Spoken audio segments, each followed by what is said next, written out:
Dans cette enquête, nous avons voulu porter un regard sur l'évolution du travail, et à la fois dans le monde de la formation supérieure au management et dans le monde des entreprises. Et plutôt que de prendre pour argent comptant l'apparition d'un nouveau monde, la disruption, les transformations aiguës, nous avons cherché plutôt à savoir ce qu'en disent les acteurs, à la fois dans les entreprises, qui sont les diplômés du supérieur, et ce qu'en disent les acteurs dans les institutions qui produisent justement ces diplômés.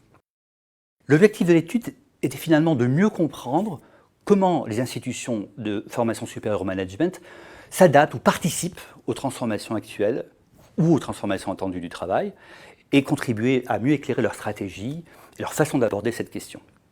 Soulignons d'abord que l'opposition des mondes du travail académique versus professionnel, ancien, nouveau, n'est pas absolue. Tout se passe en même temps. Le monde des entreprises évolue, mais celui des institutions au management évolue aussi, et c'est elles qui forment les acteurs du management. Les écoles et les universités forment ces futurs managers, et donc elles sont partie prenante au discours sur la transformation du travail. Et parfois elles le soutiennent, parfois elles l'anticipent, et parfois par leur recherche, par les conférences, par les cours, elles créent ce qui transforme le travail.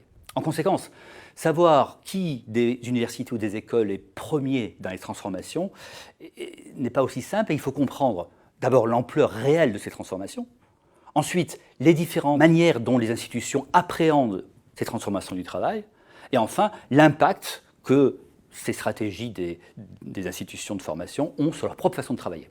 Alors pour évaluer l'ampleur de transformation du travail, nous avons tout simplement interrogé des managers en activité. On leur a demandé comment ils vivaient ces transformations. Parce que la radicalité dont on parle est peut-être exagérée. Il est possible qu'on enfle l'importance de certaines pratiques dites nouvelles comme le coworking ou le flex office, et qu'en fait elles restent marginales dans ces organisations. Donc pour nous faire une opinion, le mieux était d'aller chercher les avis de ceux qui sont dans les entreprises. Et pour ça, on a interrogé plus de 560 managers selon 3 catégories.